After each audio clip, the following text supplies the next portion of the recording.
Boombox. Hola a todos, bienvenidos a Calamares en su tinta. Este espacio, como ustedes ya saben, para que hablemos un poco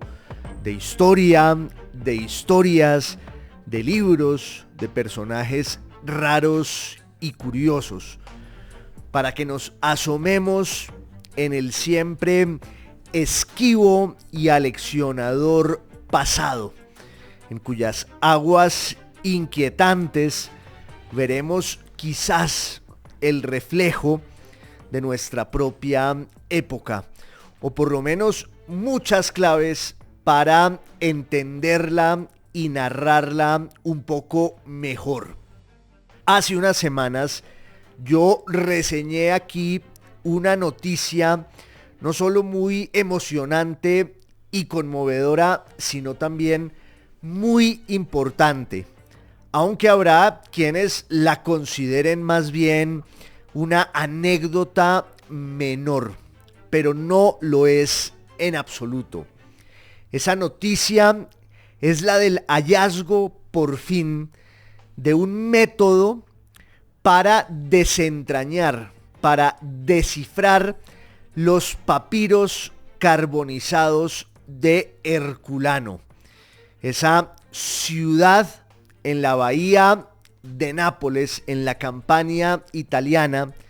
que fue devorada, arrasada por la erupción del monte Vesubio en el año 79 después de Cristo. Fueron muchos los intentos a lo largo de los siglos por tratar de llegar al corazón de esos libros que en realidad habían quedado como piedras inexpugnables. Y solo ahora, gracias a la inteligencia artificial, pudimos por fin llegar al centro de esos textos que nos están revelando y regalando a manos llenas su contenido que desconocíamos y en el cual hay una gran cantidad de cosas que estuvieron allí dormidas y latentes por casi 2000 años. La historia ya la había contado yo en esa salida, pero quizás no esté de más resumirla. En ese año 79 después de Cristo hizo erupción el Vesubio. No fue la primera vez ni sería la última, pero ese momento es acaso el más célebre, el más memorable de las erupciones del Vesubio. Primero porque quedaron unos testimonios literarios de lo que ocurrió y cómo el magma piroclástico, una sombra de fuego que escupió el volcán, fue extendiéndose por todas las ciudades colindantes y se las fue tragando, las fue cubriendo, y entonces muchas de esas ciudades desaparecieron para siempre. Y solo muchos siglos después, en el siglo XVIII, y casi por azar, unos arqueólogos se reencontraron con las ruinas de esas ciudades, la más famosa de las cuales es Pompeya. Fue una especie de milagro, un prodigio. En el año 1738, o más bien entre el año 1738 y el año 1751, y a instancias de la monarquía española que reinaba en Nápoles, los Borbones, pues se dieron una serie de excavaciones para llegar al fondo, a las entrañas de ese mundo que había quedado allí congelado por el fuego. Valga usar esa expresión paradójica y sin embargo tan cierta. El fuego, el polvo ardiente, todas las cenizas que fue exhalando el Vesubio, arrasaron con las ciudades que estaban allí a su vera y durante más de un milenio, en realidad durante 1700 años, esas ciudades quedaron como intactas en el momento justo en el que les sobrevino la tragedia. De hecho, están también los cuerpos de sus habitantes que quedaron como un fantasma petrificado cuando aterrados iban a emprender la huida, con sus mascotas, con sus joyas, con el mobiliario de sus casas, en muchos casos pues muy elegantes, y en otros, como suele ocurrir siempre en todas las ciudades, muchísimo menos. Pompeya era una ciudad palpitante en la que convivían ricos patricios romanos que tenían allí sus casas de recreo y de veraneo, y también la gente que tenía la vida cotidiana, la vida de todos los días, con sus negocios, con sus preocupaciones, con sus desgracias menores, que se dieron cita todas allí en ese momento que, repito, quedó como en una instantánea fotográfica, que la humanidad no pudo ver sino hasta muchísimos siglos después, cuando en el siglo XVIII se redescubre todo ese universo bajo tierra. Y entonces reaparecen los frescos con los que los pompeyanos adornaban sus casas, los templos que tenían para los dioses del hogar, también los restaurantes en los que comían, los burdeles a los que iban, las grandes oficinas públicas donde se administraba justicia, el foro al que concurrían los políticos a hacer sus campañas. Todo eso estaba allí intacto. Y ese es el gran prodigio de Pompeya, que nos adentramos en una ciudad que es un documento histórico que nos conecta con la antigüedad romana más que sus ruinas. La diferencia de Pompeya con las otras grandes ciudades que sobreviven de la antigüedad es que esas otras ciudades siguieron su evolución normal durante el tiempo y se fueron convirtiendo en un escombro, mientras que Pompeya fue cubierta por la erupción del volcán y allí quedó como el último de sus días entre agosto u octubre del año 79 después de Cristo. Además de Pompeya, también le pasó lo mismo a una pequeña ciudad que se llama Estavia y a otra que se llama Herculano. Herculano recibió primero el golpe del volcán, el golpe de la erupción del Vesubio, y la capa que va cubriendo durante días, pues ese mundo que queda allí como petrificado y muerto, palpitante también en su último instante, es muchísimo más densa que la de Pompeya. La de Pompeya son 7 metros de cenizas ardientes que se fueron apagando y que fueron cubriendo esa ciudad, mientras que en el caso de Herculano, como ya lo habíamos dicho aquí, son entre 15 y 25 metros, que es la razón por la cual en Herculano se pudieron conservar mejor incluso restos orgánicos. En Herculano estaba una villa, una finca, una casa muy grande de una familia de patricios romanos que eran los Pisones. Ese era su nombre, su apellido. De hecho, uno de sus dueños fue Calpurnio, el suegro de Julio César, nada menos y nada más. Que allí, en esa casa, llegó a tener una biblioteca muy grande que le encomendó a un filósofo que se llamaba Filodemo de Gadara, que era como el bibliotecario de esos rollos de papiro que alimentaban y atizaban una gran cantidad de polémicas y discusiones intelectuales en un momento de florecimiento cultural y literario en los días finales de la República Romana, ya en el tránsito hacia la fundación del imperio.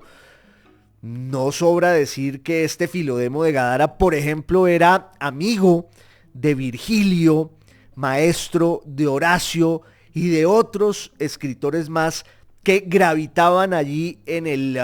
círculo cultural de quienes se iban a la bahía de Nápoles a disfrutar de su clima, del mar, de su cielo, que son un estímulo delicioso para el pensamiento. Y entonces esa biblioteca pues quedó completamente cubierta y petrificada por los materiales que fue expulsando el Vesubio durante varios días, y solo hasta el siglo XVIII se redescubrió ese espacio sin saber a ciencia cierta que lo que había allí era una biblioteca, que lo que había allí era una serie de libros muy importantes. Solo los arqueólogos más intuitivos y certeros llegaron a la conclusión de que esos pedazos de carbón y de piedra en realidad contenían el universo, porque eran libros que habían sido convertidos en algo más. Y se establecieron una serie de métodos para descifrar esos libros, por lo menos para abrir esos rollos de papel, a ver cuál era su texto, cuál era su alma. Y esos métodos, claro, eran muy precarios. Uno de ellos lo estableció un sacerdote italiano que se llamaba Antonio Piaggio, que se inventó una máquina como para ir desplegando esos papiros carbonizados, y sin embargo cada intento era muy peligroso porque por lo general esos pedazos de carbón, que no eran o no parecían otra cosa, se deshacían en las manos de su imposible y fallido lector. Pero ahora, como ya lo contamos aquí en Calamares en su tinta, hace unas semanas, ahora sí podemos adentrarnos en el alma de esos papiros de Herculano, porque gracias a la inteligencia artificial y con un sistema tomográfico para que una especie de rayo láser pues vaya deshojando esos papiros, con los algoritmos de la inteligencia artificial se puede detectar incluso su texto. Hubo un concurso para ver qué genio del mundo digital podía inventarse un método que nos permitiera leer esos papiros. Ese concurso ya funcionó, ya fue entregado su premio hace casi 8 meses y ya estamos leyendo papiros de Herculano. Primero fueron unas poquísimas palabras, luego una página entera, y ahora tenemos el primer gran hallazgo, que es del que quiero hablar hoy, no sin antes deslizar un paréntesis, porque la importancia de esa biblioteca de Herculano, esos papiros de la Villa de los Pisones, que también se suele llamar la Villa de los Papiros, la importancia de esa biblioteca es que es la única gran biblioteca de la antigüedad que llega hasta nuestros días. Todas las demás, incluso muchas de ellas muy célebres, desaparecieron. Hay una mítica que a veces es más el mito que la realidad. La Biblioteca de Alejandría pues fue quemada en el año 48 antes de Cristo, tal vez, por Julio César cuando llegó con sus legiones a Egipto. Desapareció la célebre Biblioteca de Alejandría. Y había otra, también muy famosa, la Biblioteca de Pérgamo, que fue desalojada de esa ciudad y la llevó Marco Antonio a Egipto para dársela a Cleopatra casi a manera de reparación e indemnización para resarcirla justamente por el incendio de la Biblioteca de Alejandría. Pero también la Biblioteca de Pérgamo se fue perdiendo, se fue difuminando, se fue desperdigando a lo largo de los siglos y solo quedan muy pocos vestigios de lo que fue ese monumento a la sabiduría, a la curiosidad, a la voracidad intelectual de ese reino de Átalo, un reino griego ahí en el Asia Menor. Entonces, de las bibliotecas antiguas no quedaban sino unos pocos fragmentos, porque ese fue y ha sido el destino cultural de la antigüedad, su condición fragmentaria. Nos la tenemos que imaginar a partir de sus ruinas, de suerte que el documento que significan y entrañan los papiros de Herculano, y digo entrañan y me parecen que es el mejor verbo, porque es lo que llevan por dentro, el documento que entrañan los papiros de Herculano es algo sobrecogedor, descomunal. ¿Por qué? Pues por todas las cosas que vamos a poder confirmar en esos libros que nadie ha leído desde el año 79 después de Cristo, y también por todas las cosas inéditas, desconocidas, con las que nos vamos a encontrar en ellos. De pronto va a haber variaciones de ideas muy arraigadas y que creíamos eternas sobre ese mundo del pasado, y que sin embargo pues van a transformarse, porque de pronto podremos encontrar allí algo que no estaba en la superficie, libros que no sabíamos que existían, autores de los que quedaba apenas el eco de su nombre. Todo eso empieza a aparecer allí, pero hay una gran noticia que es la que quiero comentar hoy en esta salida de Calamares en su tinta, y es que hay un libro que documenta y narra la muerte del filósofo ateniense Platón. Ya conocíamos algunos detalles que habían narrado los biógrafos de Platón, entre ellos quizás el mejor, Diógenes Laercio, que es pues de una riqueza y de una gracia y de una malicia a la hora de deslizar ciertos datos y ciertas anécdotas sobre las vidas de los filósofos de las que se ocupó. Entonces ya sabíamos un poco sobre la muerte de Platón, pero ahora en uno de estos papiros de Herculano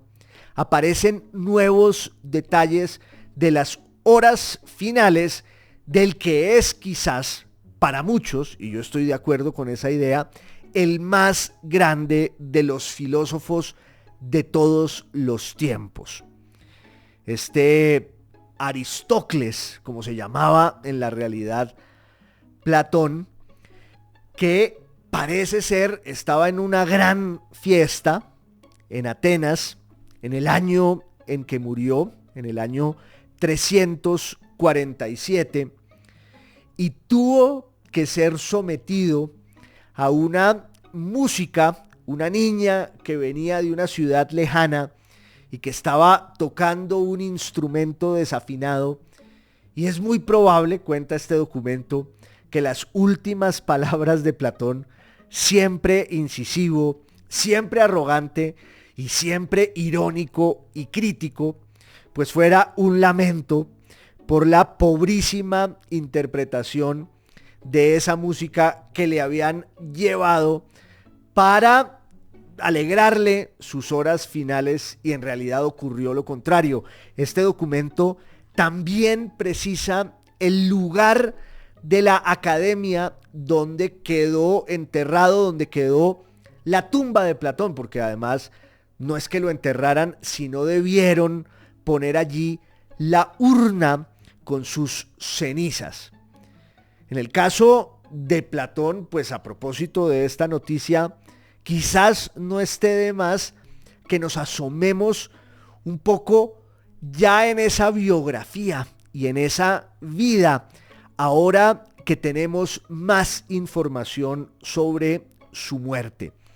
Platón nació en el año 427 a.C., es lo más probable, en un momento traumático de su ciudad, Atenas, que ya se había convertido quizás en la ciudad más importante del mundo griego. El mundo griego se caracterizaba por una especie de esencia nacional en su lengua, en su religión, pero como todos ustedes saben, el ámbito político que definía a los griegos era su ciudad. Es algo que nos cuesta mucho hoy entender porque nosotros lo pensamos todo en los términos de los estados nacionales. Tenemos este apego afectivo por una especie de ilusión, una ficción que son los países. Hablamos de Italia, hablamos de Alemania, hablamos de Colombia, hablamos de los Estados Unidos, que son en realidad, pues eso, unos estados nacionales surgidos en la historia, y allí está un sentimiento patriótico, de afecto y de amor, que en la antigüedad, y sobre todo en la antigüedad griega,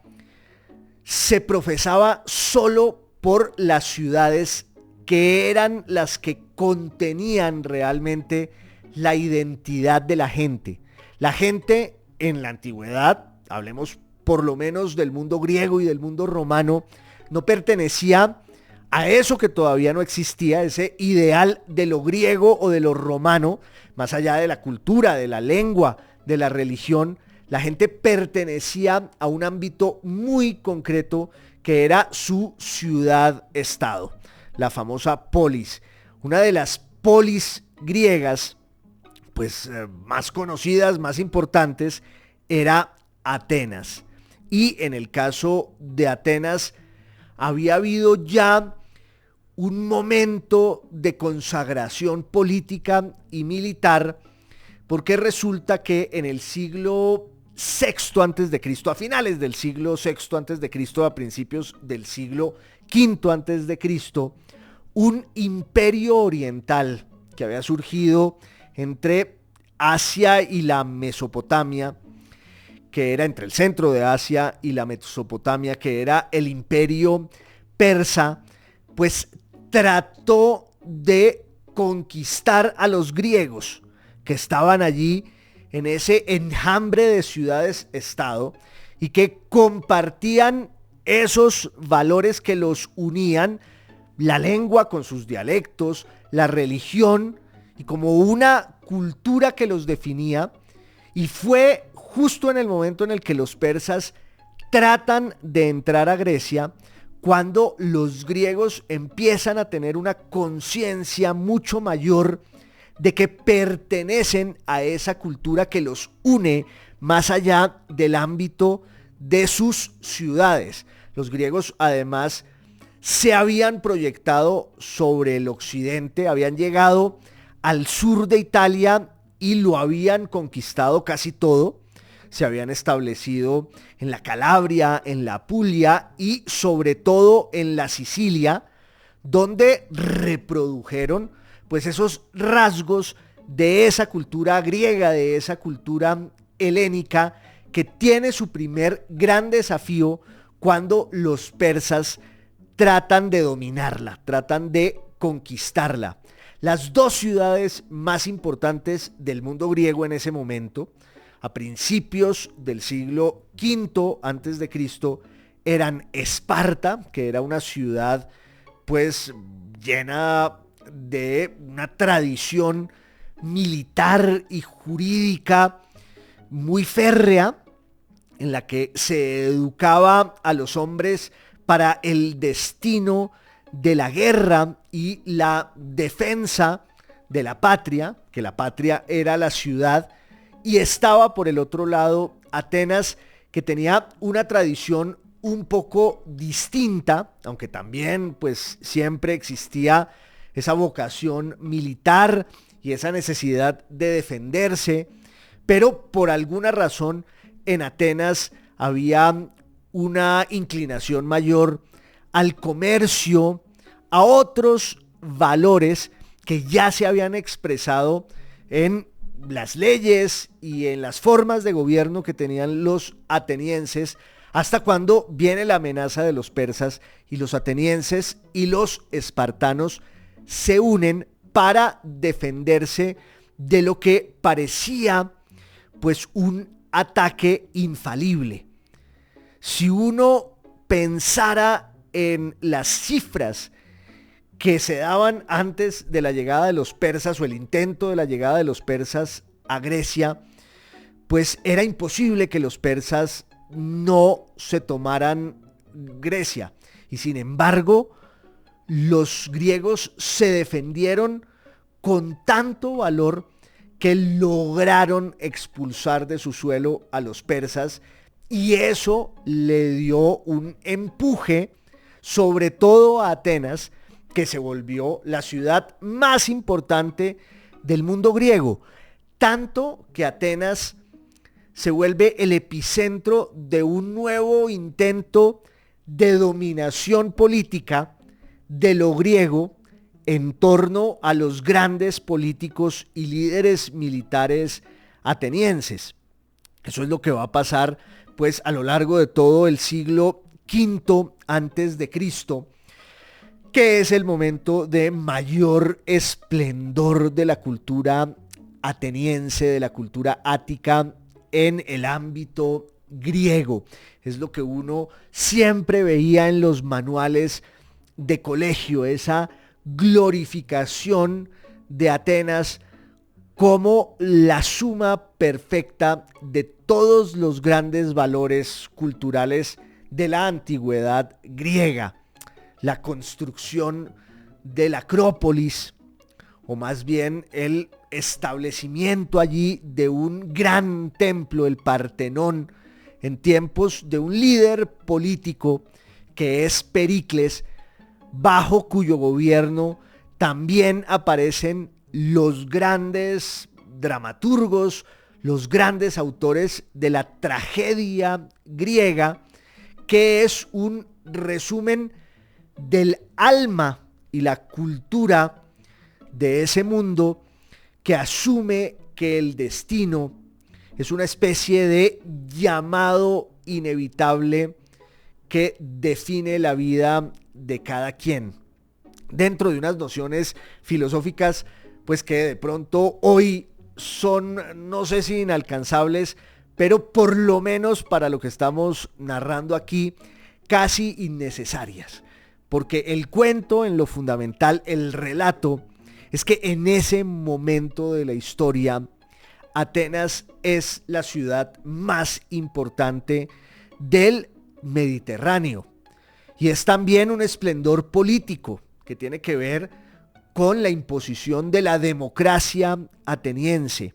La idea de que los ciudadanos, que además no eran todos los habitantes de una ciudad, sino solo aquellos que tenían derechos políticos, los ciudadanos tenían que tomar en sus manos las riendas de la sociedad, las riendas de la ciudad e intervenir en su suerte, intervenir en su destino. Es también un momento de esplendor filosófico, porque la filosofía griega, que es lo que nos deslumbra desde el principio, era una indagación para entender la naturaleza del mundo. Pero la filosofía griega al principio era más bien un intento por descifrar la condición física y material del universo, eso que los griegos llamaban el cosmos, que lo contraponían al caos. El cosmos es un orden que refleja la esencia, la naturaleza del universo. El cosmos es el universo mismo y hay que tratar de entenderlo, hay que tratar de descifrarlo. Y esa fue la tarea de la filosofía griega desde sus orígenes,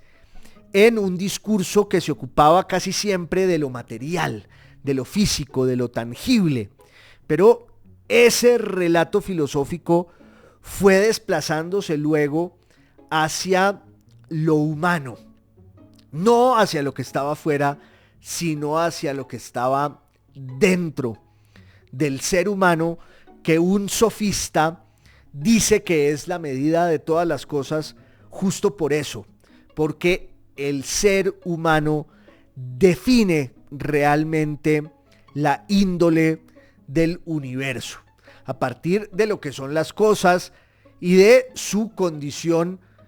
variable o inmutable. Es realmente pues muy enrevesado que ahora empecemos como a resumir todo lo que fue ese legado intelectual de la filosofía griega, pero lo cierto es que también se va desplazando el epicentro del pensamiento griego, que estaba en las colonias griegas en el sur de Italia, en Sicilia, o que estaba en la costa griega del Asia Menor, en el mundo jónico. Pues ahora la filosofía griega está en la Grecia propiamente dicha y sobre todo en ese centro de irradiación que es Atenas. Y entonces en Atenas, en el siglo VI y sobre todo en el siglo V antes de Cristo, aparecen unos personajes que se dedican a cultivar el pensamiento y sobre todo el discurso, porque dicen tiene que haber un vínculo determinante entre el pensamiento y la forma como lo concebimos y lo expresamos, porque es allí donde está la verdad, una verdad además enciclopédica que lo abarca todo. Esos son los famosos sofistas, una serie de filósofos profesionales, filósofos de oficio,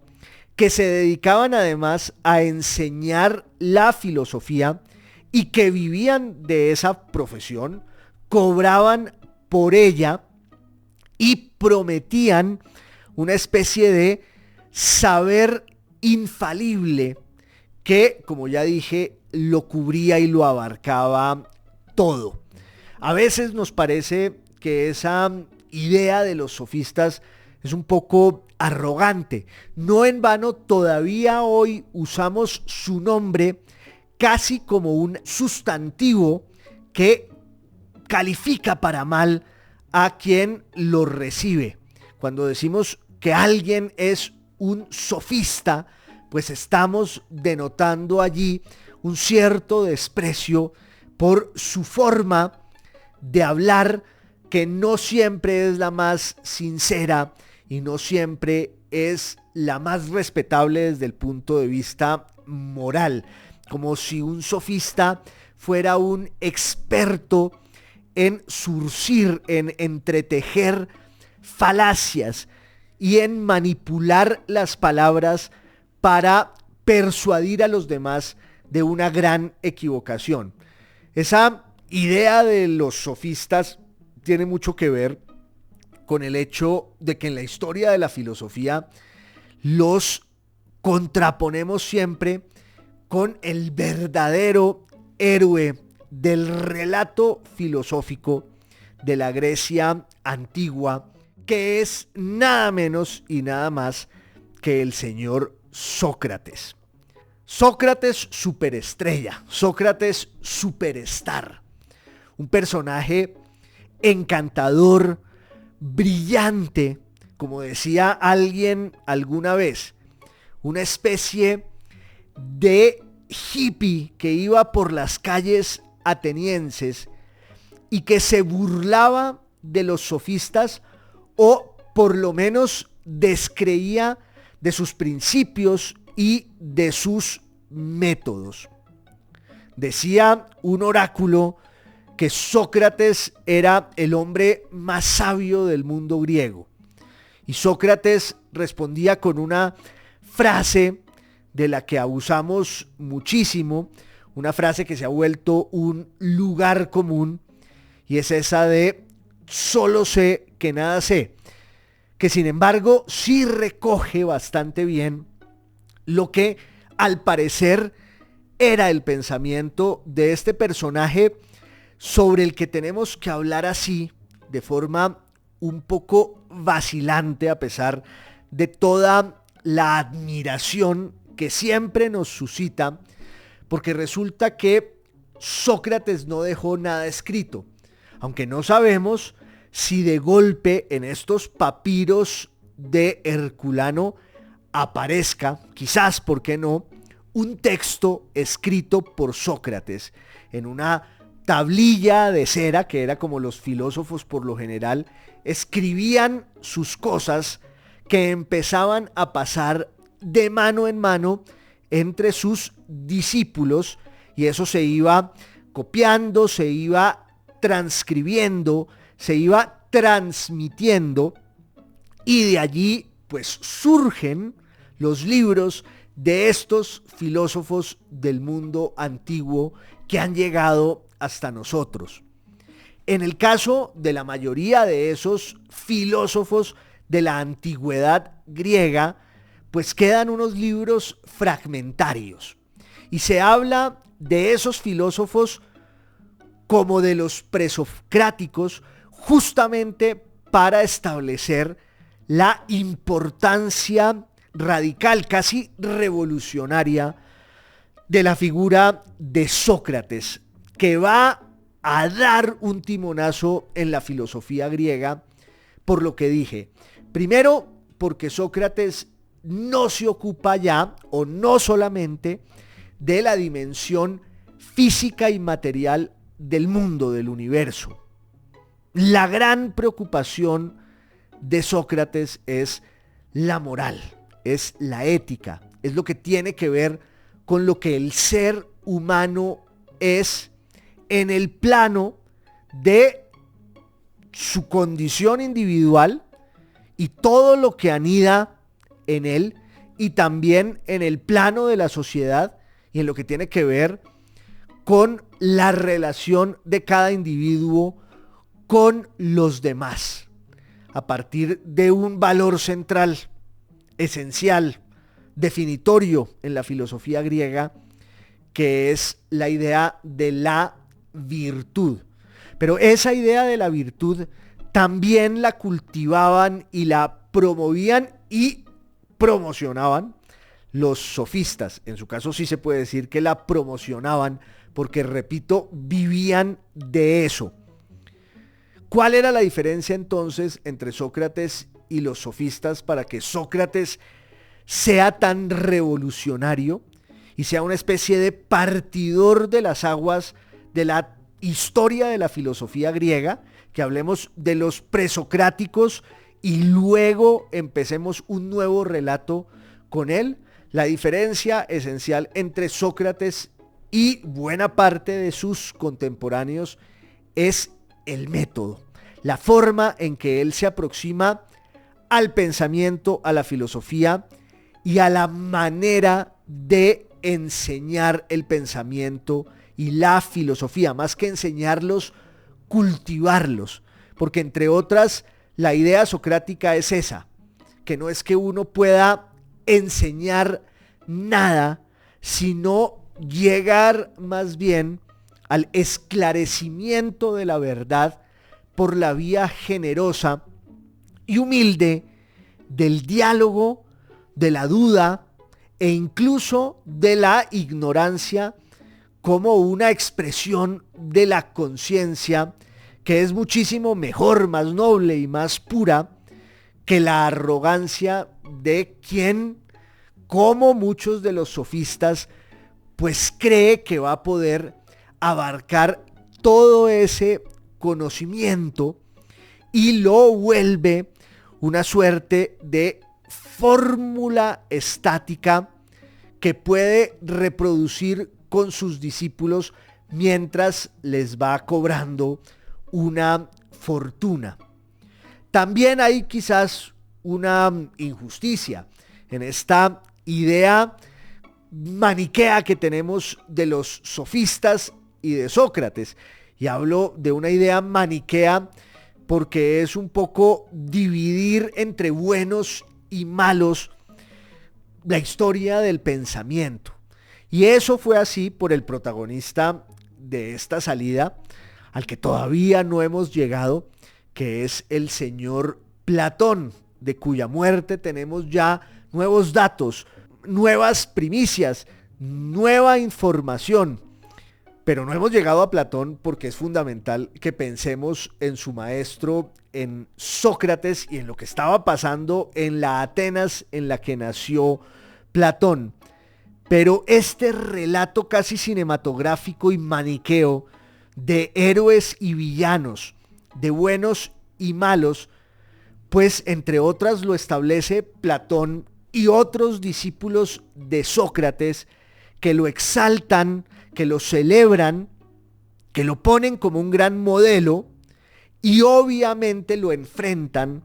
a los sofistas, de los cuales nos quedó más bien la leyenda negra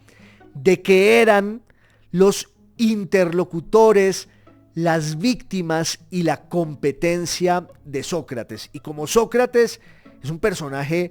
lleno de virtudes, y como Sócrates es esta especie de sujeto maravilloso, brillante, que tiene siempre la respuesta indicada, que es infalible en sus gracejos, en todo lo que extrae de sus conversaciones con quienes se le van cruzando en las calles de Atenas, pues obviamente los sofistas parecen unos personajes grises, aburridos, soberbios, pedantes. De pronto también en los manuscritos, en los papiros de Herculano, hallemos una nueva visión de los sofistas. Mejor, con un relato que refleje su visión de la historia y que nos los revele tal vez como unos personajes tan inteligentes, que eso sin duda lo eran, pero tan agudos y tan agraciados como el propio Sócrates, porque hasta ahora la historia oficial lo que nos dice es que Sócrates era el punk, Sócrates era el rock and roll, Sócrates era a la vez Mick Jagger y Keith Richards, y los otros, en cambio, eran unos señores insoportables de túnicas inmaculadas que estaban recluidos en un ámbito inaccesible, en una especie de pedestal desde el cual sentaban cátedra e iluminaban y aleccionaban a sus discípulos. Ese es un poco el contexto en el que nace Platón, pero además de la cultura, además del pensamiento, además de la literatura, está también la cuestión política, de cómo Atenas, ya lo vimos, se había vuelto la ciudad más importante, más grande, más poderosa del mundo griego, tanto que quería dominar y someter a las demás ciudades, que se habían unido con Atenas para conjurar la amenaza de los persas, para enfrentarse contra ese imperio que finalmente nunca pudo conquistar a los griegos. Pero esas ciudades no querían reemplazar el imperio persa por un imperio ateniense. Y eso desató una guerra, que es la llamada Guerra del Peloponeso, que va a durar varias décadas, en las cuales Atenas se enfrenta con otras ciudades griegas, en particular con Esparta, la otra ciudad más importante del mundo griego, para definir la suerte de esa especie de nación sin estado, una nación que estaba fragmentada en pequeñas ciudades que se volvieron, en muchos casos, grandiosas ciudades por su cultura, por sus valores y por sus grandes personajes. Y entre ellas, la más importante de todas, por lo menos en el siglo V antes de Cristo, que es cuando nace Platón, Atenas. Allí nace Platón, además bajo el signo de un hecho que nos conecta mucho con ese momento de la historia. Una peste, una plaga que asoló a la ciudad de Atenas, mató a muchos de sus mejores ciudadanos, entre ellos al propio Pericles. Sócrates sobrevivió, cuenta un historiador del mundo romano, del mundo latino, Aulo Gelio. Sócrates sobrevivió porque se la pasaba comiendo legumbres, y eso lo libró de la peste, que en realidad era una fiebre tifoidea, que nos parece un poco a lo que hacía la gente en tiempos del COVID para sacarlo, ahuyentarlo a escobazos de su casa, desde tomar ivermectina hasta unas dietas que eran en muchos casos tan siniestras como la posibilidad misma de la enfermedad. Ese fue el mundo en el que nació en el año 427 Platón. Se nos está acabando el tiempo, increíble. Entonces, en la próxima salida vamos a seguir hablando de este personaje para desembocar en la nueva noticia de lo que pasó con él, que está allí en esos papiros de Herculano, en esto que es Calamares en su tinta, que ustedes saben que es radio, es podcast y es video podcast. Boombox.